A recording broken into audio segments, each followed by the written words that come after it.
ఏలూరు జిల్లా బుట్టాయిగూడెం సెంటర్ నుంచి ప్రతిష్టాత్మకంగా ప్రవేశపెట్టిన స్వచ్ఛ ఆంధ్ర స్వచ్ఛ దివాస్ కార్యక్రమాన్ని పోలవరం ఎమ్మెల్యే చిరి బాలరాజు పాదయాత్రతో ప్రారంభించారు. ప్రజలకు అవగాహన కల్పించేందుకు జరిగిన ఈ కార్యక్రమంలో ఆయన చీపురు పట్టి పారిశుధ్యం చేయడం ద్వారా కార్మికులకు ఉత్సాహం నింపారు. స్వచ్ఛతపై ప్రజల అవగాహన పెంపొందించడమే లక్ష్యంగా చేపట్టిన ఈ కార్యక్రమం బుట్టాయిగూడెం ప్రజలను ఆకట్టుకుంది. ప్రాంతమంతా పరిశుభ్రంగా ఉండేందుకు పౌరులు బాధ్యతగా వ్యవహరించాలని పిలుపునిచ్చారు.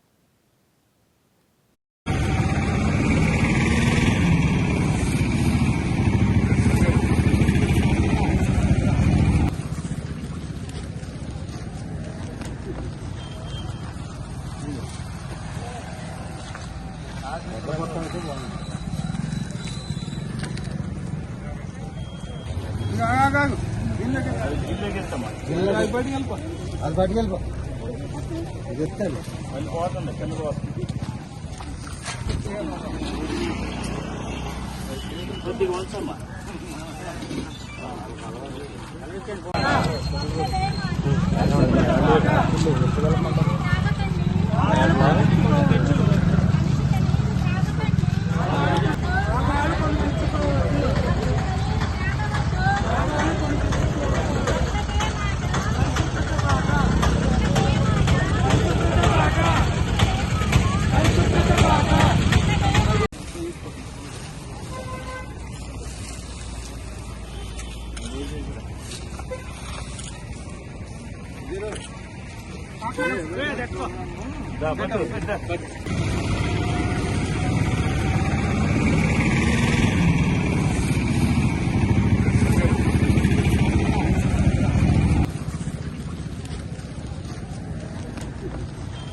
అది పట్టుకెళ్ళిపో